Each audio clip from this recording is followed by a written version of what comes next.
how do we blend sort of buildings and digital for the best possible experiences.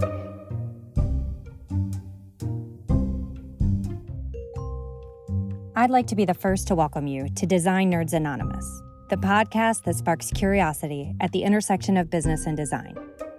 I'm your host, Amanda Schneider, founder and president at ThinkLab, the research division of Sandow, and sister company to design brands you know and love, like Interior Design, Metropolis, Material Bank, and more. And I'd like to be the second person to welcome you to Design Nerds Anonymous. My name is Hannah Vitti, and I've been Amanda's right hand throughout the season. I'm the audio journalist engineer producing Design Nerds Anonymous with ThinkLab. You'll hear my voice throughout the season. In this podcast, we've invited trailblazers from within the design industry and beyond to engage in conversations and explore the topics that will drive our future. At ThinkLab, our passion is sharing inspiration for your business, fuel for your design process, and connections with people and ideas for positive disruption. So thanks for listening. We're glad you're here. In today's episode, we'll explore the intersection of physical and digital worlds of design with McKinsey's Jennifer Kilian. Now, if you've listened to other episodes this season, you've already been introduced to her voice in our exploration of positive disruption. But we thought her insight about technology and the interface of physical and digital worlds was so interesting, it deserved its own bonus episode. Now, you likely know McKinsey for their business insights. But what you may not know is that McKinsey also has a design team. Building from an industrial design background, Jennifer leads that team. Her core role is advising clients on driving innovation and the behavioral change required to support it, while creating products, services, environments, and ecosystems that improve the bottom line. So let's dive in straight to this intersection of design and business by listening to how data can drive design. Yeah, I think there's a tremendous opportunity for blending physical and digital, and for also blending design and data. And what I mean by that is, for example, if we look at trends in data for residents and when they might move in or out, or some triggers there, we can sort of start to get a hypothesis going on what could we do to keep them longer or to help make their experiences better. And I think that's where design kicks in. So I think by leveraging a little bit of sort of the data science around the analytics that can be provided, it's this mashup of sort of what data feeds and sources we have, what can we learn from people, and then how do we help predictively make them safe by giving them as much data transparency as possible to make the right choices.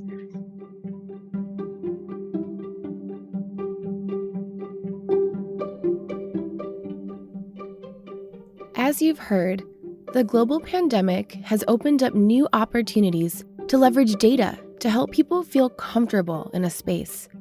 Let's listen to some tangible stories about how data and transparency can help blend the physical and digital worlds to drive comfort for its occupants. The analytics that can be provided through various functions in a building today. So literally like people badging in and out of a workplace building, perhaps, or an elevator. In a residential building, looking at what hours people are self-isolating in a gym or in a public space, can give us a lot of information to then, I think, take a human lens on and say, okay, if this is how people's behaviors are changing, then how can we actually adapt the business to help them? We might see that people are actually then able to use an app, for example, to sign up for when they might want to go to the gym, or to choose to go to the gym because there's only one other person there for the next hour and no one else has said they're going to come in. And I think same goes with systems design, as we think about designing new spaces, residential or workplaces or hotels even.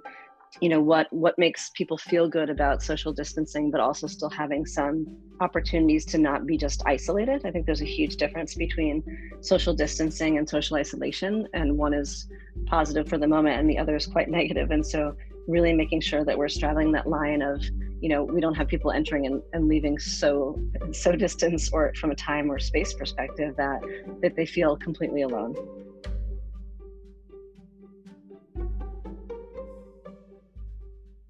So what's a safe way to keep us together in the world right now?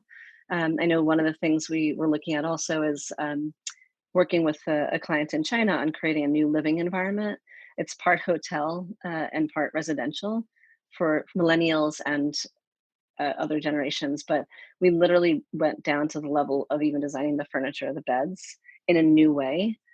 So that people felt like there were the materials, that everything that was chosen was just done from the perspective of keeping them safe and healthy and well. So I think that we're going to see a whole new, immersion of designers with this mindset that are going to create amazing spaces and amazing physical and digital environments that are combined to both make us feel connected and safe and healthy and well. We've discussed physical and digital immersion, but we know the future will also involve new amenities, powered by digital tools. Here's one example. There's a realty developer and operator in New York who actually has established what's considered a concierge service. So it's a really interesting combination of human touch person that works in a residential building, sort of as like imagine the Ritz version of the concierge in an affordable manner, combined with a resident app and a concierge app. And they allow people in the building to have added enriched services. And so some of those things might be, sort of last foot food delivery. So how do you get, food delivered not just to your building front door lobby, but actually to your door, or have some pet or childcare services. More importantly, lately is, cleaning services that are quite thorough and of high quality.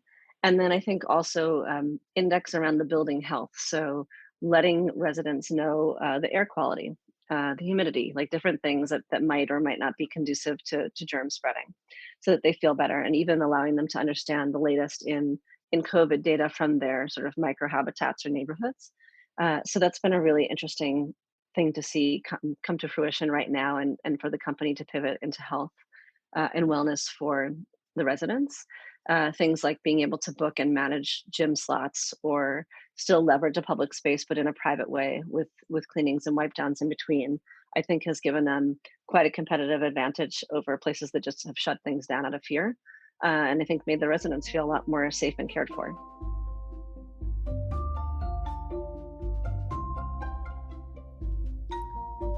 What's interesting to me here is the concept of leveraging sensors and technology to find or avoid people. As work becomes about flexible locations and flexible hours, tech can help you find or avoid others and create the experience that's right for your workday.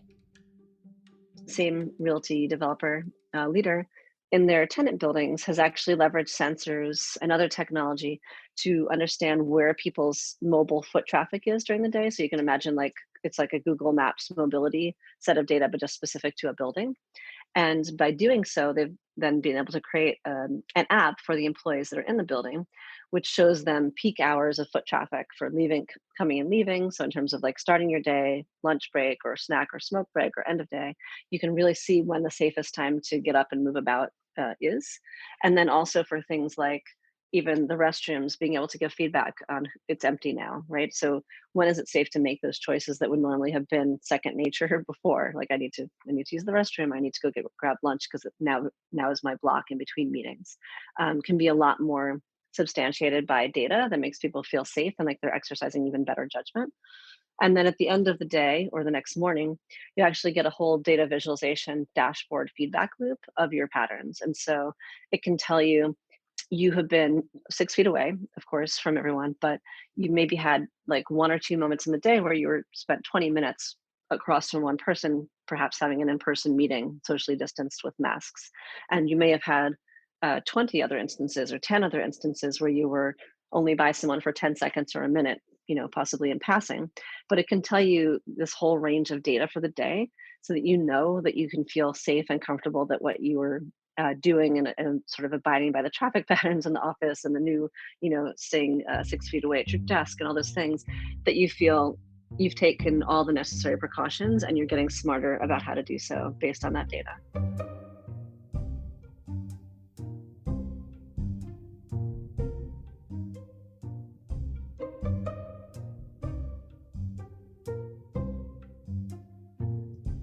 And at ThinkLab, of course, we love the idea of data making us smarter. For the designer, this opens up a whole new world of experiences to design blending our physical and digital world, which is becoming increasingly important today. And for the people using the space, perhaps it opens up a whole new world of experiences. So, how might we reimagine the interaction of technology and space for a better world? Special thanks to our interviewee in this episode, Jennifer Kilian, and to Blue Dot Sessions for the music.